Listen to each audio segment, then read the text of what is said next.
চেনেন আপনি না? উনি আসছেন দিতে, আমাকে রিটেন কমপ্লেন দিতে আসছেন। কবে অ্যাকশন হবে? কবে অ্যাকশন হবে? কবে অ্যাকশন হবে?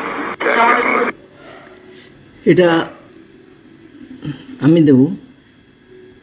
এই যে আমার কাউন্টার থেকে চোর টাকা চুরি করছে, খুব ইম্পর্টেন্ট কাস্টমার, বিষ্ণু ঘোষের কর্মচারী যেটা। আর এর ফলে আমি তো ক্যাশিয়ার, আমার উপর হামলা, আমার উপর হুমকি, আমার উপর নির্যাতন, নানা রকমভাবে অপমান করা সব করছে উজ্জ্বল কুমার, চিফ ম্যানেজার উজ্জ্বল কুমার এবং ক্যাসকেড ম্যানেজার বিশাল কুমার। ওই চেম্বারে, সিএমের চেম্বারে আরও দুজন ছিল, একটা পার্থ চক্রবর্তী আর আরেকজন ছিল চতুর্থ, সে নতুন এসেছিল। চুরি করছে চোর আমার কাউন্টার থেকে, তার জন্য রিটেন কমপ্লেন দিতে আসবে কেন? এটা বিরাট প্ল্যান। এইটা নিয়েই তো আমি বলছি, পুরো স্টেট ব্যাংকের সবাই জড়িত আছে এবং বড় বড় মাথা সবাই আছে। মালদার RM আছে, চেয়ারম্যান রজনীশ কুমার আছে। তারপরে শোনাচ্ছি 40 মিনিট ধরে আমাকে এরকম অত্যাচার করেছে। যদি কিছু দেন না তাহলে অশুদ্ধ হবে। এইটাও কিন্তু অনেক অনেক ক্রিটিক্যাল কেস হয়ে যাবে। এইটাও কিন্তু অনেক অনেক ক্রিটিক্যাল কেস হয়ে যাবে। এইটাও কিন্তু অনেক অনেক ক্রিটিক্যাল কেস হয়ে যাবে। কেন ক্রিটিক্যাল কেস হয়ে যাবে? কি আমার কাউন্টার থেকে চুরি করেছে, এইটার থেকে ক্রিটিক্যাল কেস হয়ে যাবে? হয়ে তো গেলই, আমার চাকরি তো গেল, আমরা এত অত্যাচারিত হলাম, আমার শারীরিক মানে সব কিছুই শেষ হয়ে গেল। কিন্তু এটা স্টেট ব্যাংকের চিফ ম্যানেজার আমাকে করছে, আমার কাউন্টার থেকে টাকা চুরি করেছে বলে একজন VIP কাস্টমারের কর্মচারী। কমপ্লেন দিতে হ্যাঁ তো উইল অ্যাকসেপ্ট।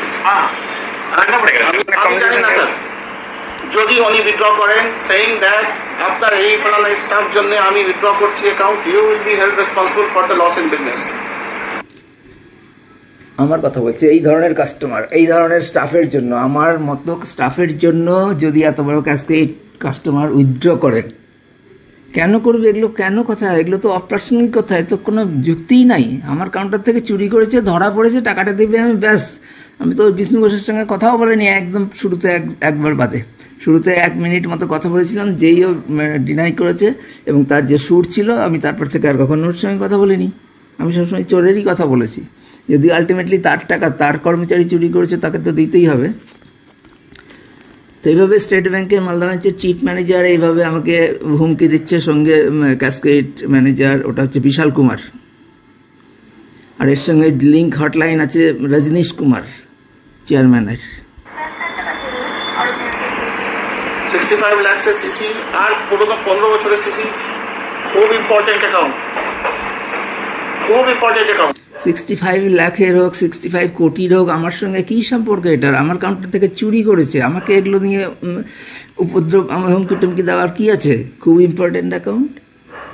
তাহলে কি সেই জন্য 65 লাখের সিসি বলে আমাকে টাকাটা ফেরত দেবে না এবং চোরটাকে ছেড়ে দিতে হবে? দিল, তাই আমি সেটাই বলছি।